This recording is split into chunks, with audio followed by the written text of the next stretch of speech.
আজকে আমি গরিব মানুষ, সে কথা ঠিক, কিন্তু আমি খালেদা জিয়ার চেয়ে বেশি গরিব না, কারণ আমার মাথা গোজার ঠাই আছে, আমার বাড়ির ঠিকানা আছে।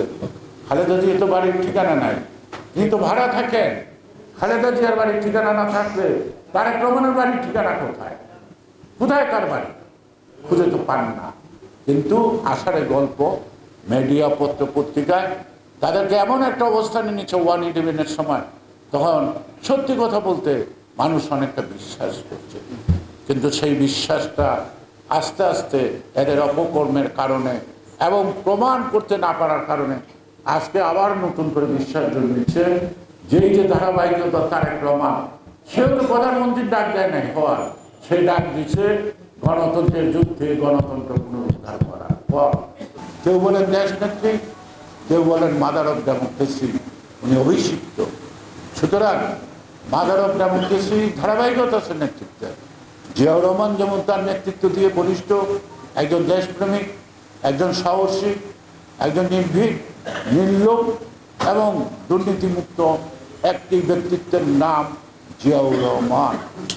পাশাপাশি আপসীর নেত্রী বেগম খালেদা জিয়াও দীর্ঘ 9 বছর পথ চলার পর স্বৈরতন্ত্রের বিদায় দিয়ে গণতন্ত্র ফেরত এনে 3 বার প্রধানমন্ত্রী হলো, নিজের মাথা গোজার ঠাইটুকু করেন না। যতটুকু জনগণ জিয়াউর রহমানের প্রতি কৃতজ্ঞতা স্বরূপ পার্লামেন্টে সেই সুরঞ্জিত শেখগুপ্ত, তখন আসাদুজ্জামান খান আওয়ামী লীগের বিরোধী নেতা, এবং খানের সবু, তারা জিয়াউর রহমানের ঘটনা জীবনীর উপর যে আলোচনা করলো, সেই আলোচনাগুলো যদি শোনেন আজকের আওয়ামী লীগের সেই কথার সাথে কোনো মিল নাই। তারাই সেই সংসদ থেকেই এইরকম একজন দিনহীন প্রেসিডেন্ট বিদায় নিচ্ছে খালি হাতে, তার সন্তান এবং স্ত্রীর জন্য এই বাড়িটি বরাদ্দ করার পার্লামেন্টের সিদ্ধান্ত অনুযায়ী রাষ্ট্রপতি এবং ক্যান্টনমেন্ট বোর্ড এই বাড়িটি দিলেন। সেই বাড়িটিও কেড়ে নিল।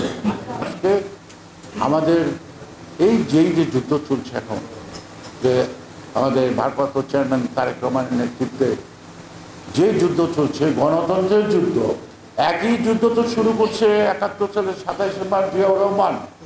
সেই গণতান্ত্রিক অধিকার ফিরাতে গিয়েই তো স্বাধীনতা আমরা পেলাম। সেই গণতন্ত্র হারিয়ে ফেলেছি, সেই গণতন্ত্র গুম হয়ে গেছে। আর এই গুম হওয়া গণতন্ত্র উদ্ধার করার আরেকটা যুদ্ধের ডাক দিচ্ছে আজকের ভারপ্রাপ্ত চেয়ারম্যান তারেক রহমান। যারা ভেবেছিল জিয়া নাই, বিএনপি নাই, খালেদা জিয়া তাদের মুখে ছাই দিয়ে আপসহীনভাবে 9 বছর লড়াই করে তিনি তার অবস্থানে এসেছেন।